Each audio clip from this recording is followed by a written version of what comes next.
Hello, Maurieo. In this video I'm going to be investigating a parallel-sided figure with some curves in it. Now this particular parallel-sided figure has 1, 2, 3 parallel sides in the horizontal here and 3 parallel sides in this sort of vertical direction here, as well as an arc between here and here. There's equal radii there. Notably that the at B and C these are not tangent points, so that means these angles here are not 90 degrees. So if we were to perhaps set these out as a curve and channel, they may have a bit of an elbow there or not look particularly pretty, because circular curves should start and finish on a tangent point to be aesthetically pleasing. However, now let's have a look at some of the aspects of this that we may need in order to sort this out. We're trying to work out the area of this, so we need a few formula. Area of a parallelogram.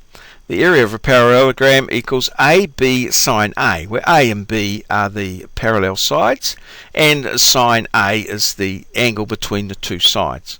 Although it doesn't much matter with the parallelogram, because the opposite sides are equal in length, and the opposite angles are equal, and obviously these angles here are what we call, I think, supplementary, in that this angle and this angle adds to 180 degrees.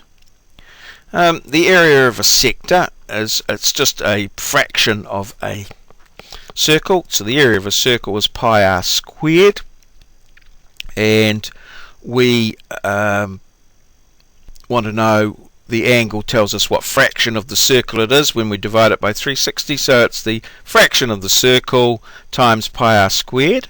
Or if we know the size of the angle, or we can convert it to radians, it's just theta in radians times the radius squared divided by 2, and that gives us the area. Note these areas are in, well, whatever the units you're using, it's meters squared.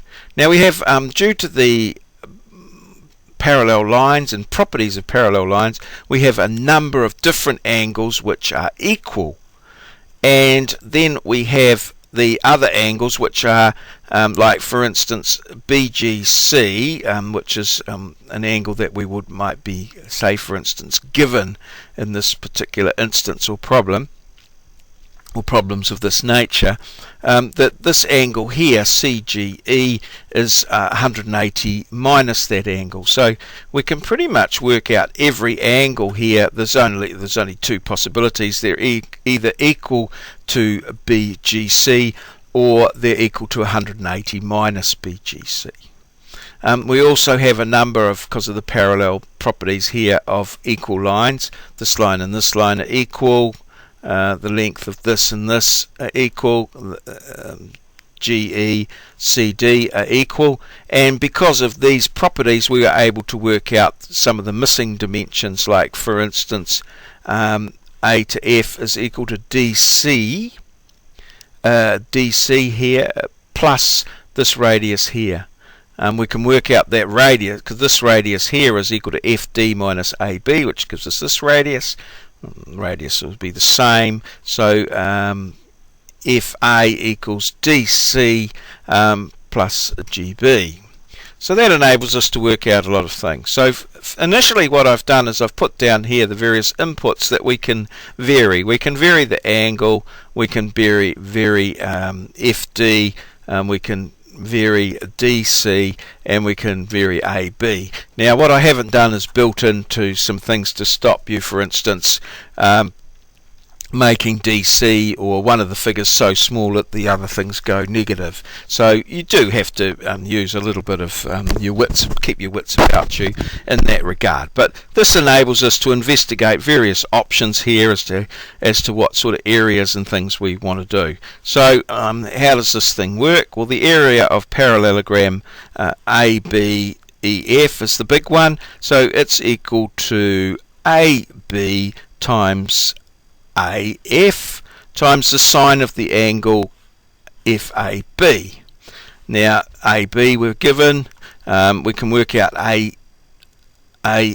It's DC plus FD minus AB, because that gives us that radius there, and the sine of the angle, and the angle is pi minus angle BGC in radians. Now what I've done here, I've calculated the angle, and I've put the angle in as degrees, minutes and seconds. So I've calculated the angle as radians. So what I've done here is basically got 83, and then I've added to that 13 divided by 60, added to that 56 divided by 3,600, and then that's all divided by 360.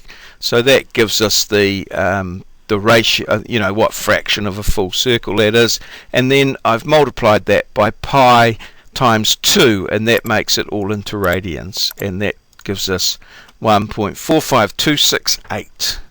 So yep, so there, that 83 plus 13 divided by 60 plus 56 divided by 3,600, all divided by 360, multiplied by pi, multiplied by 2, gives us this in radians, because there are 2 pi radians in a full circle.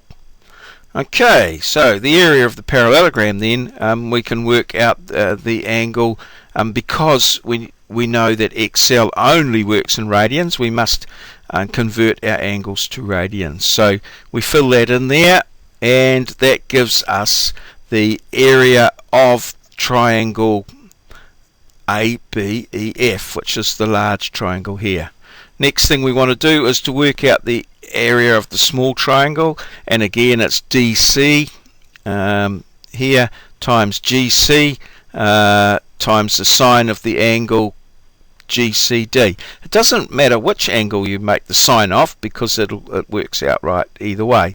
And so again, here's our calculation, and it's just the C21, which is DC, I believe, times FD minus AB times sine of the angle, and we just put the angle in radians. Now the area of the sector equals angle BGC in radians times GC, the radius squared, so that's to the power of 2, and then we all divide that by 2, and that gives us the area of the sector. Okay, and then we just add them all together to get a total area there of this case here, in this case here, of 637.52. Now we can put different values in here if we want.